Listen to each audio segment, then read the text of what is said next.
ભગાવે રોગમાં એબીપી અસ્મિતા ઉપર અમે દરરોજ યોગશાસ્ત્ર અને પાકશાસ્ત્ર બંને વાતે કરીએ છીએ.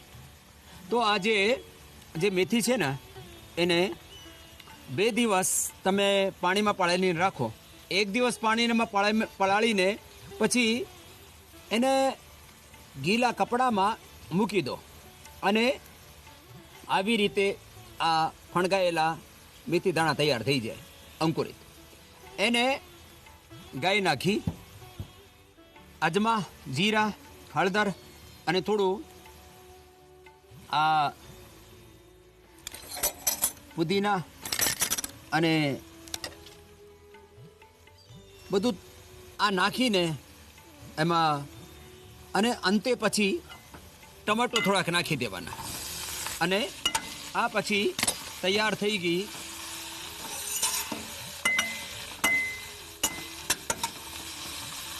મેથીની ભાજી. આમાં થોડુંક તમે એલોવેરા પણ નાખી શકો. એલોવેરાને કાપીને એના છોટા છોટા ટુકડા કરીને એ પણ નાખી દો. તો આ આર્થરાઇટિસવાળા માટે મેથી દાણા એલોવેરાની ભાજી એકદમ ફર્સ્ટ ક્લાસ સરસ કામ કરે. પછી તમે થોડુંક શેકીને ગોંદને શેકીને પછી ગોંદનો આ શેક કરો પછી આવું તૈયાર થઈ જાય. આવું ગોંદ તૈયાર થઈ જાય. એ ગોંદને તૈયાર કરીને એમાં મેથી દાણા એના થોડાક પાણીમાં પલાળીને કે તમે દૂધમાં એને સાંજે પલાળી દો અને સવારે પછી મેથી દાણાને ક્રશ કરીને એને ઘીમાં ભૂલી લો અને થોડુંક પછી આમાં થોડા તમે જે ડ્રાયફ્રૂટ નાખવાના હોય ડ્રાયફ્રૂટ નાખી લો. એનો પાક કરીને એવી રીતે આ ગોંદનો લાડુ તૈયાર થઈ જાય મેથી દાણાનો. આ મેથી દાણાનો જે લાડુ છે ને આ લાડવા એ આર્થરાઇટિસ માટે ઔષધનું કામ કરે. આ લાડુ તમે એક લાડુ ખાઈ લો તો તમારો જોડોનો દુખાવો હોય કે તમને આર્થરાઇટિસ હોય આવી રીતે તૈયાર થઈ જાય. તો આ મેથી દાણાનું લાડુ થયું.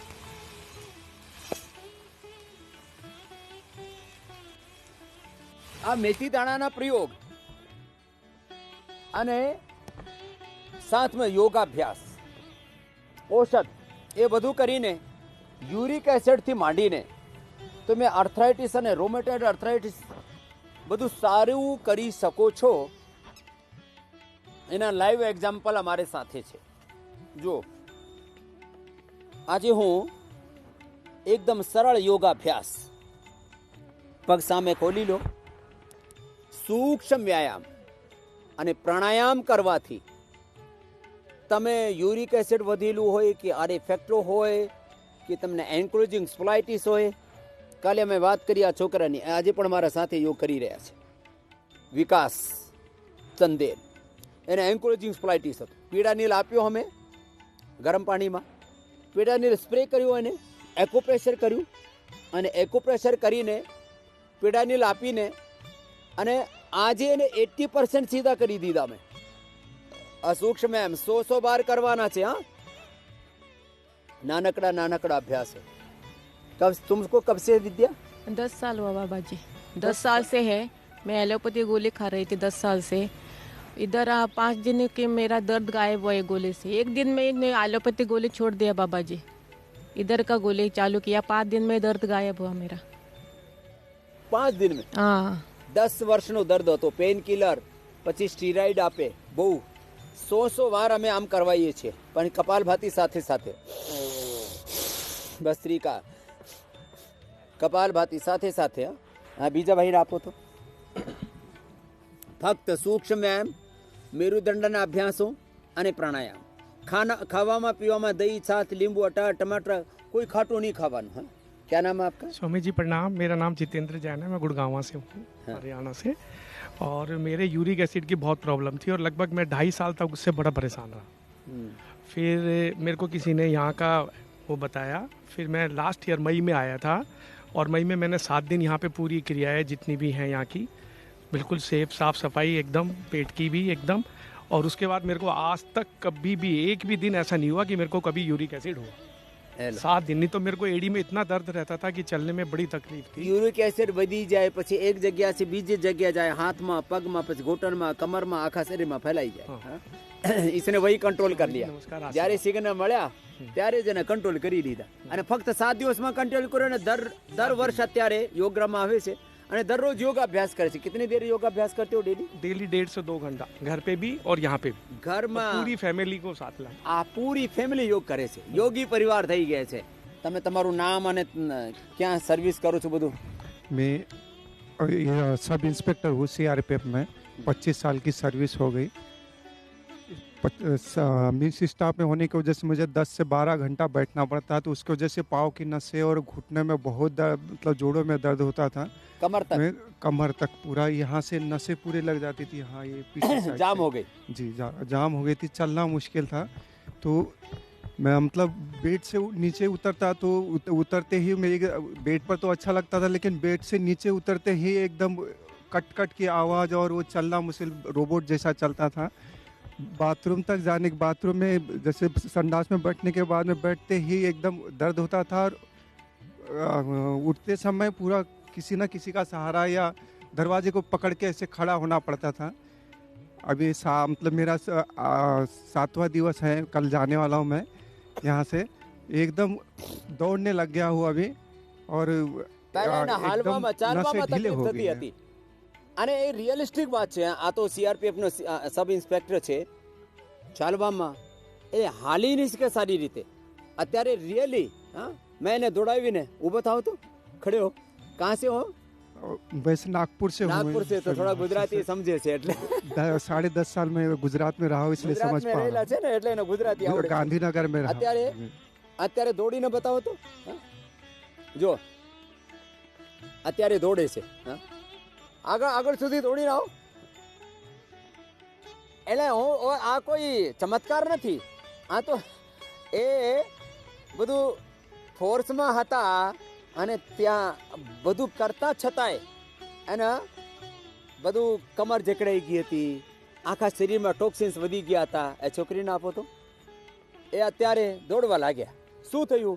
કમર સારી થઈ ગઈ, આ બધું ટોક્સિન્સ ઓક્સિજન નીકળી ગયા, uric acid, RA factor, ESR બધા પેઇન માર્કર્સ છે ને એ અહીંયા આવીને જ યોગાભ્યાસ કરીને ઓછા થઈ જાય। પછી દરરોજ અમે આ ગોખરુનું પાણી પીલાવીએ છીએ અને પીડાનીલ એ તો રામબાણ છે।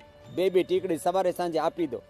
मैं 15 गोली डेली लेती थी एलोपैथिक। 15 गोली? हाँ जी, अब भी लेके भी आई हूँ, पर एक दिन आज तक ली नहीं। 20 दिन की लेके भेजी थी घर को ने कि जो दर्द हुआ सहा नहीं जाता है, मेरे पे पैर से चला भी नहीं जाता। क्या नाम था? नीशू। नीशू। हाँ जी। 15 टिकड़ी है। राम राम हाँ राम। जी। हाँ? मेरा घुटने का ऑपरेशन बोल दिया था, तब फिर एक भैया ने हमारे यहाँ आए थे, यहाँ पे पहले वे देख गए थे तो कह रहे पहले वहाँ जा तब ऑपरेशन करवाइयो। उम्र कितनी? 25 साल। 25 વર્ષની ઉંમર છે, ઘૂંટનું ઓપરેશન કરાવવાનું કહી દીધું। हैं? अभी अब कहाँ अब मैं ठीक हो जैसे चुकी है? अब मैं सब जगह घूमती हूँ, अब रिक्शा में भी नहीं बैठ के जाती ट्रीटमेंट के लिए, पैदल ही चली जाती हूँ। और अभी कंधों में गर्दन में दुखावा का क्या हाल है? हाँ, गर्दन में तो दर्द कम है मेरा बहुत, और बस घुटनों में हल्का सा रह रहा स्वेलिंग की वजह से। હા, એ પણ મટી જશે। એના માટે શેક પણ આપે છે, પીડાંતક ક્વાથી, પીડાંતક તેલ। अब मैं पिडांतक गोली ले रही हूँ, उसने मेरा सारा दर्द गायब कर दिया। પીડાંતક ગોલ્ડ ले रही है कि પીડાંતક એડવાન્સ? गोल्ड। પીડાંતક Gold. 15 ની જગ્યાએ એ 2 ટીકડી ખાય। हाँ। बहुत अच्छा। बस मुझे एलोपैथी की छोड़नी थी, मैं ज्यादातर इसके लिए ही आई। 100 બાર આવી રીતે કરવાનું, એક એક જોઈન્ટની એક્સરસાઇઝ। હા, આ ભાઈ તો એને તો ચમત્કાર થઈ ગયો। હા, તમારી ઉંમર બોલો તો? 58 58 એની ઉંમર છે અને શું શું હતું? क्या क्या था? जॉइंट पेन था, गांठों गांठों में स्वेलिंग थी हर गांठ में, और एंकल में थी, यहाँ पर भी थी जॉइंट पेन। બધી ગાંઠો ઉગળી ગઈ। हाँ, બોલો ચાલો કરો। એ પ્રદીપ ગુપ્તાને તો એક્યુટ પેન હતા, બધા સોજાવી ગયા હતા, ચાલાય નહીં, હિલાય નહીં, ઘૂંટણમાં, હાથમાં, કમરમાં, પગમાં, બધી જગ્યાએ। આ આર્થરાઇટિસનો એવો પ્રભાવ હોય અને એના માટે ફક્ત સૂક્ષ્મ વ્યાયામ, કોઈ વધારે આસન કરવાની જરૂરિયાત નહીં. અને 5-6 આસનો કરી લેવાના શાના? કમરના.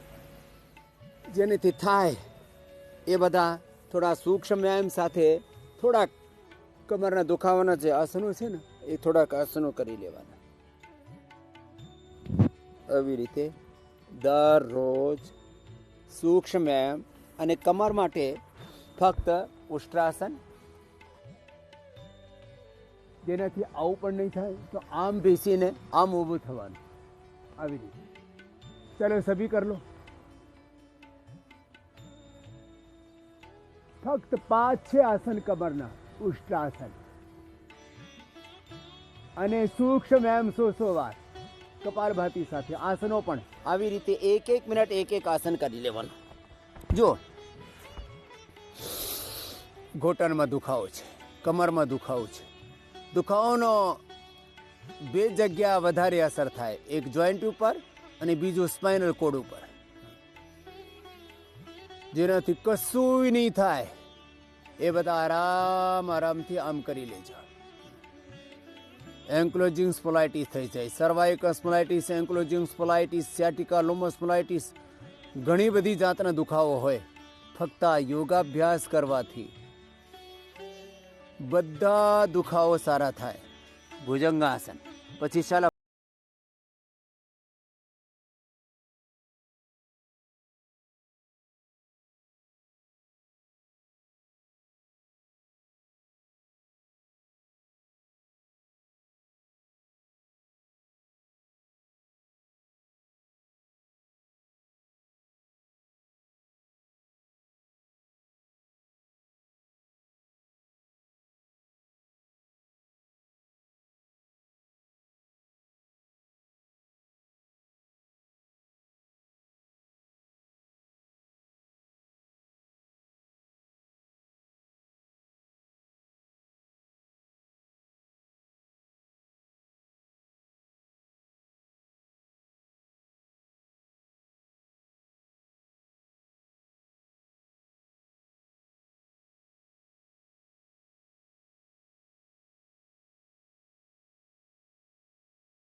શ્વાસને બહાર કાઢીને બહાર મૂકી દીધું. 3 બંધ લાગે, મૂળ બંધ, ઉડ્યાન બંધ અને જાલન બંધ.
ગરમી વધી ગયો, પિત્ત વધી ગયો એના માટે, અને શરીરમાં શીત વધી ગયો, કફ વધી ગયો, વાત વધી ગયો, કોલેસ્ટ્રોલ, ઓબેસિટી વધી ગયો, તો જમણાથી લો, થોડી વાર અંદર હોલ્ડ કરીને પછી ડાબાથી કાઢો. સતત જમણાથી લેવાનું, અંદર રોકીને ડાબાથી કાઢવાનું. આ સૂર્યભેદી થઈ. પછી જમણા ડાબાથી લો, અંદર યથાશક્તિ હોલ્ડ કરો, પછી જમણાથી કાઢો. પછી જમણાથી લો, યથાશક્તિ અંદર હોલ્ડ કરો.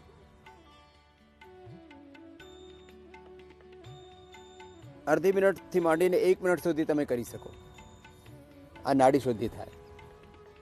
આ ન્યુરો પ્રોબ્લેમ્સ માટે, એસએલએમએસ, ઓટોમેન ડિઝીઝ, મસ્ક્યુલર ડિસ્ટ્રોફી માટે રામબાણ કામ કરે છે.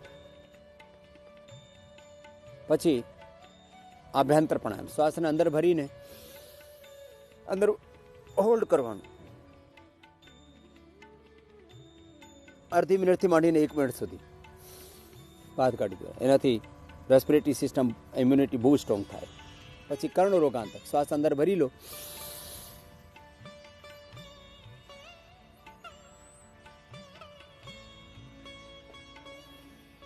જબરદસ્ત. એનાથી આંખના પણ રોગ માટે, કાનના રોગ માટે, સ્નોરિંગની પ્રોબ્લેમ, કાનમાં ઘૂઘો અવાજ આવે, ઘણી બધી જે ઉર્ધ્વ જતું રોગ છે ને બધામાં ફાયદો થાય. તો આવી રીતે દરરોજ નાનકડી યોગની ક્રિયાઓ કરીને તમે અસાધ્ય રોગોને મટાડી શકો છો.